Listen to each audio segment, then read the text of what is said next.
اعوذ باللہ من الشیطان الرجیم بسم اللہ الرحمن الرحیم الحمد للہ رب العالمین والصلاة والسلام علی رسولہ النبی الکریم۔ صبر کی کوئی حد نہیں ہے، صبر زندگی کے آخری لمحے تک ہے۔ لوگ جب جنت میں جا رہے ہوں گے تو آپ جانتے ہیں کہ کون سی خوبی ان کو جنت میں لے جائے گی؟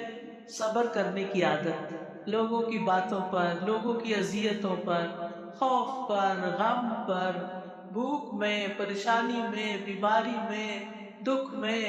قرآن مجید میں آتا ہے اولئک یجزون الغرفۃ بما صبروا ویلقون فیہا تحیۃ وسلاما۔ یہی لوگ ہیں جو اپنے صبر کے بدلے جنت میں بالا خانے دیے جائیں گے، یعنی بہت اونچی بلند عمارتیں، اور وہ اس میں دعائے خیر اور سلام سے استقبال کیے جائیں گے، اور انہیں کیا کہا جائے گا؟ سلام علیکم بما صبرتم فنعم عقبی الدار۔ سلام ہو تم پر اس صبر کے بدلے جو تم نے کیا۔ الحمدللہ الولی الحمید خلق الخلق ورزقهم وعافاهم وهداهم لما يصلحهم لا الہ الا اللہ وحدہ لا شریک له له ملک السماوات والارض یحیی ویمیت وہو علی کل شیء قدیر۔ تمام تعریفیں اللہ کے لیے ہیں جو مدد کرنے والا اور قابل تعریف ہے۔ اس نے مخلوقات کو پیدا کیا اور ان کو رزق دیا اور ان کو عافیت دی اور ان کو ہدایت دی اس چیز کی جس میں ان کی اصلاح ہے۔ اس کے سوا کوئی معبود برحق نہیں، وہ اکیلا ہے اور اس کا کوئی شریک نہیں۔ آسمانوں اور زمین کی بادشاہت اسی کے لیے ہے، وہی زندہ کرتا ہے اور موت دیتا ہے، اور وہ ہر چیز پر خوب قدرت رکھنے والا ہے۔ قرآن مجید میں 90 سے زیادہ مقامات پر صبر کا ذکر آیا ہے۔ سورۃ النحل کے آخر میں اللہ سبحانہ وتعالیٰ صبر کرنے کا حکم دیتے ہیں، وَاصْبِرْ وَمَا صَبْرُكَ إِلَّا بِاللَّهِ، اور آپ صبر کیجئے اور آپ اللہ کی توفیق کے ساتھ ہی صبر کر سکتے ہیں۔ اس آیت مبارکہ میں اللہ سبحانہ وتعالیٰ نبی صلی اللہ علیہ وسلم کو حکم دے رہے ہیں، لیکن یہ حکم پوری امت کے لیے۔ جب بھی حالات تنگ ہوں، پریشان کن ہوں، جیسے کہ آج کل آپ دیکھتے ہیں کہ ہر دل زخمی ہے، ہر دل پریشان ہے، ہر آنکھ آنسو بہا رہی ہے، جو بھی اس وقت مسلمانوں پر ظلم و ستم ہو رہا ہے۔ تو ایسے میں انسان کو کیا کرنا چاہیے؟ اس میں بھی ہمیں نبی صلی اللہ علیہ وسلم کی سنت سے ہی رہنمائی ملتی ہے کہ ایسے تکلیف دہ حالات میں انسان سب سے پہلے صبر سے کام لے، وَاسْتَعِینُوا بِالصَّبْرِ وَالصَّلَاةِ، اور دوسرا کام ہے نماز، اللہ کی طرف رجوع۔ خاص طور پر آپ دیکھتے ہیں کہ یوتھ بہت پریشان ہے، بچے بہت پریشان ہوتے ہیں کہ ان کا کیا فیوچر ہے۔ بات یہ ہے کہ ہم اس دنیا کے لیے تو پیدا ہی نہیں کیے گئے۔ یہاں اللہ سبحانہ وتعالیٰ فرما رہے ہیں وَاصْبِرْ، صبر اختیار کرو، صبر اختیار کرنے والے بنو، صبر پر استقامت اختیار کرو۔ لیکن صبر بھی اللہ کی توفیق سے ہی ہوتا ہے، جب انسان اللہ کی طرف رجوع کرتا ہے۔ وَاصْبِرْ وَمَا صَبْرُكَ إِلَّا بِاللَّهِ، اور جان لو کہ یہ صبر تمہیں اللہ ہی کی طرف سے عطا ہونا ہے۔ تو یہ آیت بہت ہی خوبصورت ہے، اور اس آیت مبارکہ سے دو باتیں معلوم ہوتی ہیں۔ نمبر ایک یہ کہ اللہ تعالیٰ ہمیں صبر کرنے کا حکم دے رہے ہیں کہ صبر کرو۔ دوسری بات یہ کہ جو صبر کرنا چاہتا ہے اسے اللہ تعالیٰ ہی صبر دیتا ہے۔ وہ کون سی دعا ہے صبر کی؟ ربنا افرغ علینا صبرا وثبت اقدامنا وانصرنا علی القوم الکافرین۔ اے ہمارے رب، ہم پر صبر انڈیل دے۔ ایک ہوتا ہے نا، آپ شاور کے نیچے نہاتے اور ایک ہوتا ہے کہ بالٹی پوری اوپر آپ کے ڈال دیں، تو یہ افرغ ہوتا ہے، یعنی پورے کا پورا ہمارے اوپر ڈال دے، یعنی ہمیں مکمل صبر عطا کر دے۔ وثبت اقدامنا، اور ہمارے قدم جما دے، یعنی اس صبر پر بھی جما دے اور دشمنوں کے مقابلے میں بھی جما دے، اور کافر قوم کے مقابلے میں ہماری مدد فرما۔ تو اس سے یہ پتہ چلتا ہے کہ صبر اللہ ہی سے مانگنا چاہیے، کیونکہ اللہ کے علاوہ کوئی صبر نہیں دے سکتا۔ ہم کیا کرتے ہیں جب کوئی تکلیف آتی ہے؟ ہم لوگوں کے پاس جاتے ہیں، لوگوں سے بیگ کرتے ہیں کہ کوئی ہماری بات سن لے، کوئی ہمیں دلاسا دے دے۔ ٹھیک ہے، وہ بھی ایک ضرورت ہے، لیکن لوگ ہمارے لیے کچھ کر نہیں سکتے۔ تو ہمیں اپنے رنج اور غم اور دکھ کی فریاد کس سے کرنی چاہیے؟ اللہ سبحانہ تعالیٰ سے کرنی چاہیے۔ انبیاء علیہ السلام کا یہی طریقہ رہا۔ سورۃ القصص میں موسیٰ علیہ السلام کے حالات بہت تفصیل سے بیان ہوئے۔ وہاں ہم دیکھتے ہیں کہ ہر قدم پر اللہ کی طرف رجوع کرتے ہیں، اللہ سے دعا کرتے ہیں، اللہ مجھے ظالم قوم سے نجات دے، اللہ مجھے سیدھا رستہ دکھا، اب میں کہاں جاؤں، اللہ مجھے جو خیر بھی تو دے میں اس کا محتاج ہوں۔ جب دعا کی قبولیت کی بات آتی ہے تو ہم سمجھتے ہیں کہ وہ دعا قبول ہوتی ہے جو اذان کے بعد مانگی جاتی ہے، جو تہجد کے وقت مانگی جاتی ہے، جو قرآن پڑھنے کے بعد مانگی جاتی ہے، جو فرض نماز کے بعد مانگی جاتی ہے۔ بالکل صحیح ہے، یہ قبولیت کے اوقات ہیں، لیکن دعا کی قبولیت میں ایک اور بڑی اہم چیز ہوتی ہے، اور وہ کیا ہے؟ اللہ سے اپنا حال بیان کرنا۔ جیسے ایوب علیہ السلام نے اپنا حال بیان کیا، کیا کہا؟ انی مسنی الضر وانت ارحم الراحمین۔ انہوں نے کیا مانگا؟ کچھ مانگا تھا؟ صرف اپنا حال بیان کیا تھا۔ اللہ میں بہت دکھی ہوں، میں بہت پریشان ہوں، مجھے بہت سخت تکلیف ہے، میرے لیے بہت مشکل ہو گئی ہے، بہت لمبی ہو گئی ہے بیماری، یعنی اپنا حال بیان کیا۔ تو اللہ سبحانہ تعالیٰ نے کیا فرمایا؟ فاستجبنا لہ، ہم نے اس کی دعا قبول کر لی۔ یونس علیہ السلام جب مچھلی کے پیٹ میں گئے تھے تو انہوں نے کیا کیا تھا؟ اپنا حال بیان کیا تھا، لا الہ الا انت سبحانک انی کنت من الظالمین، یا اللہ میرا حال ہی میں نے ظلم کیا اپنی جان پہ۔ تو اللہ تعالیٰ نے کیا فرمایا؟ فاستجبنا لہ، ہم نے اس کی دعا قبول کر لی۔ تو ہمیں بھی کیا کرنا چاہیے؟ مشکل میں صبر کے ساتھ ساتھ اپنا حال اللہ سے بیان کرے۔ کوئی انسان ہمیں ہرٹ کرے، کوئی دکھ دے، کوئی تکلیف دے، کوئی بچہ پریشان کرے، کوئی دنیا کے حالات، کوئی ملک کے حالات، یعنی جتنی بھی تکلیفیں انسان سوچ سکتا ہے۔ ہسبینڈ کی طرف سے کوئی بات ہرٹ کر گئی ہے، ساس نے کچھ کہہ دیا ہے، بچے بات نہیں مانتے، کوئی بزنس میں خلل آ گیا ہے، کوئی بھی چیز جو انسان کے لیے دکھ تکلیف پریشانی کا باعث بنتی ہے، تو کیا کرنا چاہیے؟ اللہ سبحانہ تعالیٰ کی طرف رجوع کر کے اپنا حال بیان کرنا چاہیے، اس کے آگے رونا چاہیے، تنہائی میں رونا چاہیے۔ تو دعا کے ساتھ صبر اور نماز، یا صبر اور دعا کے ساتھ مدد مانگے، کس پہ؟ مشکل حالات پہ۔ اور اگر آپ صبر کریں گے تو صبر نصف ایمان ہے۔ ابن مسعود کہتے ہیں الایمان نصفان، نصف صبر و نصف شکر۔ ایمان کے دو حصے ہیں، آدھا حصہ ایمان کا صبر ہے اور باقی آدھا ایمان اللہ کا شکر ادا کرنا ہے۔ یعنی یہ دو کام بندہ کرتا رہے تو اس کا ایمان مکمل ہو جاتا ہے۔ اور صبر اللہ تعالیٰ کی طرف سے ایک تحفہ ہے جو کسی بندے کو عطا ہو جاتا ہے، یعنی وما صبرک الا باللہ، کہ آپ کا صبر بس اللہ کی مدد سے ہی ہوتا ہے، گویا اللہ کی طرف سے ایک تحفہ ملتا ہے۔ رسول اللہ صلی اللہ علیہ وسلم نے فرمایا کسی شخص کو صبر سے بہتر کوئی وسیع تر نعمت نہیں دی گئی، یعنی کہ کسی شخص کو صبر سے بڑھ کر کوئی نعمت عطا نہیں ہوئی۔ جس کو صبر کرنا آ گیا وہ بہت رچ انسان ہے، بہت خوش قسمت انسان ہے کہ اللہ نے اس کو بہت بڑا تحفہ عطا کیا ہے، کیونکہ صبر جنت میں لے جانے والی صفت ہے۔ یعنی اگر آپ کو صبر مل گیا دکھ پر، تکلیف پر، تو دکھ تکلیف کی وجہ سے گناہ بھی جڑیں گے، اجر بھی ملے گا، اور بالآخر اس صبر کی وجہ سے آپ جنت میں بھی پہنچ جائیں گے انشاءاللہ۔ تو پھر یہ بہت بڑی نعمت ہوئی نا جو توفیق ہو گئی۔ یعنی لوگ جب جنت میں جا رہے ہوں گے تو آپ جانتے ہیں کہ کون سی خوبی ان کو جنت میں لے جائے گی؟ صبر کرنے کی عادت، لوگوں کی باتوں پر، لوگوں کی اذیتوں پر، خوف پر، غم پر، بھوک میں، پریشانی میں، بیماری میں، دکھ میں۔ قرآن مجید میں آتا ہے اولئک یجزون الغرفۃ بما صبروا ویلقون فیہا تحیۃ وسلاما، یہی لوگ ہیں جو اپنے صبر کے بدلے جنت میں بالا خانے دیے جائیں گے، یعنی بہت اونچی بلند عمارتیں، اور وہ اس میں دعائے خیر اور سلام سے استقبال کیے جائیں گے، اور انہیں کیا کہا جائے گا؟ سلام علیکم بما صبرتم فنعم عقبی الدار، سلام ہو تم پر اس صبر کے بدلے جو تم نے کیا۔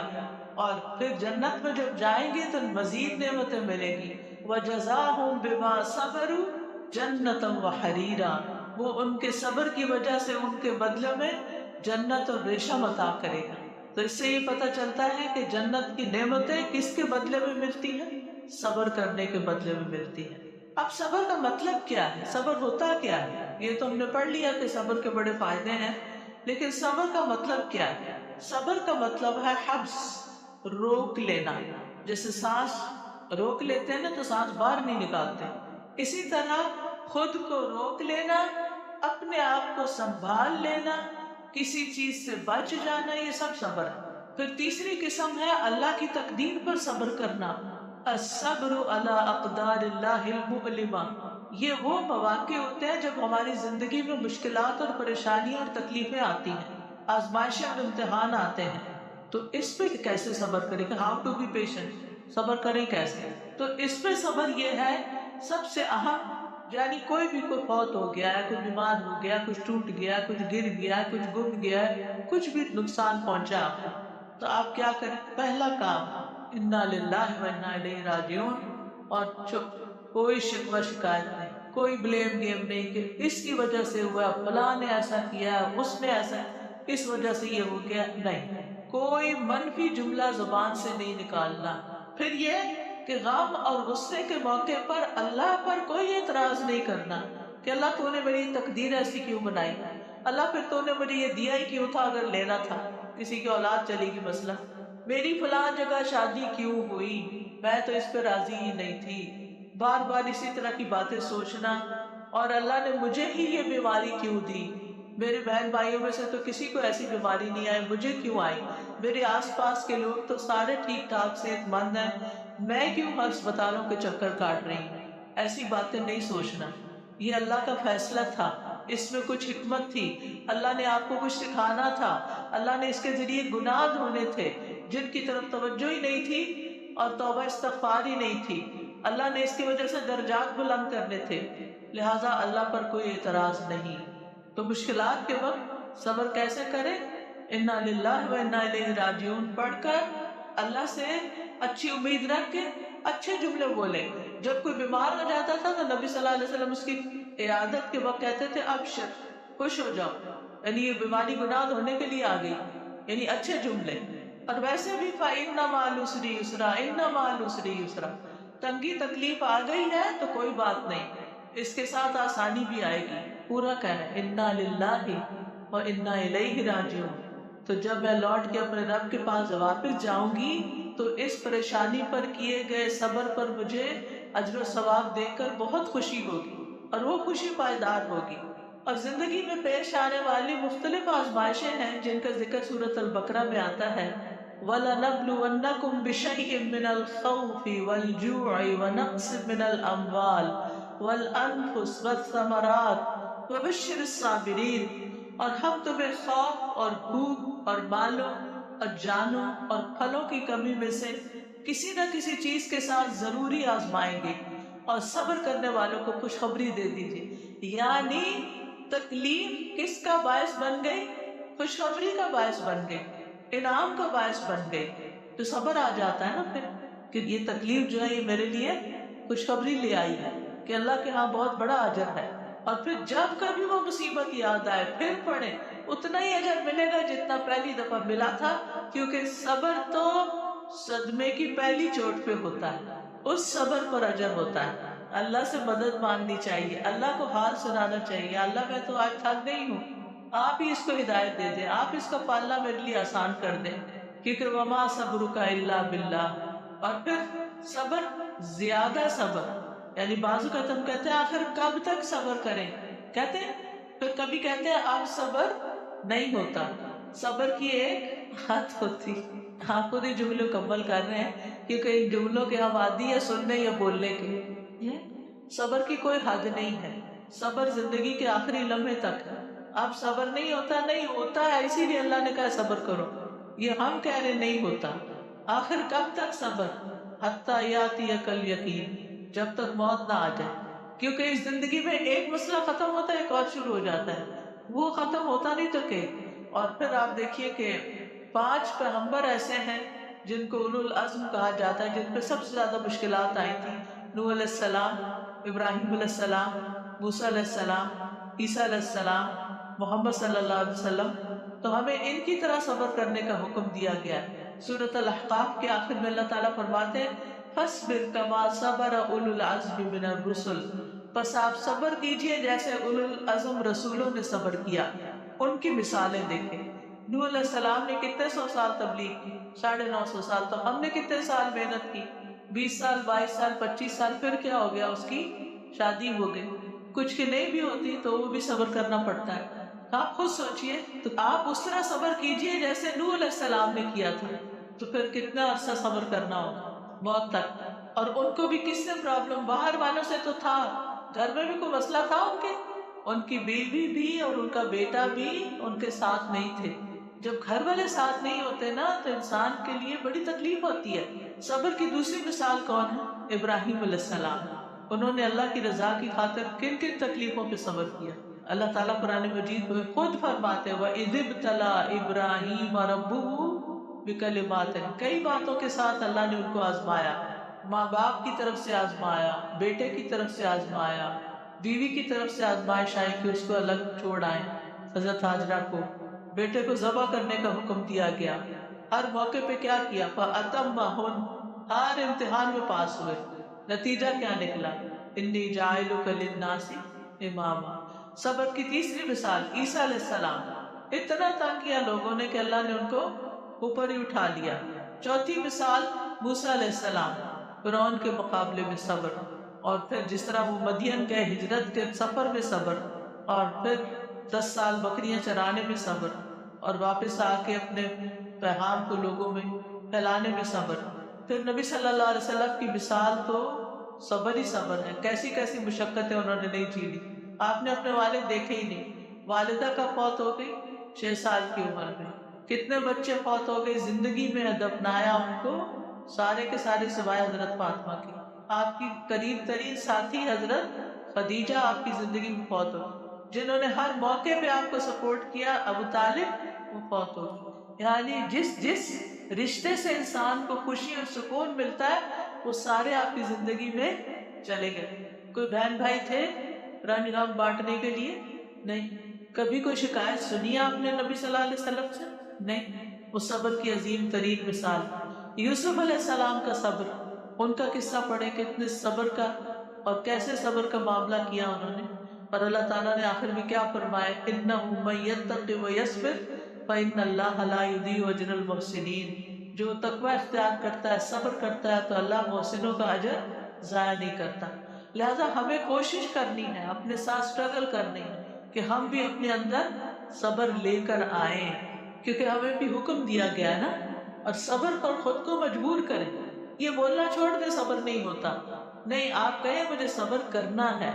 آپ دیکھیں کہ خود بعض اوقات اپنے پوٹینشیل کو نہیں جانتے، اللہ تعالیٰ کو زیادہ پتا ہوتا ہے کہ ہمارے اندر کتنی ہمت ہے، لہذا لا یکلف اللہ نفسا الا وسعها۔ تو صبر کرنے کے لیے 2 قوتوں سے جہاد کرنا پڑتا ہے، ایک اپنا نفس اور دوسرے شیطان۔ جب شیطان کی طرف سے وسوسے آئے تو اعوذ باللہ من الشیطان الرجیم۔ ایک اور چیز، جب دل بہت گھبرائے، دل میں بے چینی ہو، پریشانی ہو، نماز کو دل نہ چاہے اور کسی چیز میں دل نہ لگے، تو یہ دعا یاد کر لیجئے، ایاک نستعین میں یہ دعا ہے اعوذ باللہ السمیع العلیم من الشیطان الرجیم من ہمزہ ونفخہ ونفثہ، 3 دفعہ پڑھ کے دل پہ تھتکارے، تھک تھک تھک ایسے کر کے۔ آپ دیکھیں گے کچھ عرصہ مسلسل پڑھیں گے تو آپ کو یہ وسوسے آنے بند ہو جائیں گے، کیونکہ کوئی بندہ ایسا نہیں جو یہ کہے کہ مجھے کوئی وسوسہ نہیں آتا۔ وسوسے آتے ہیں، کچھ اپنے اندر سے آتے ہیں۔ اللہم انی اعوذ بک من شر نفسی، اللہ میں اپنے ہی نفس کے شر سے تنگ ہوں۔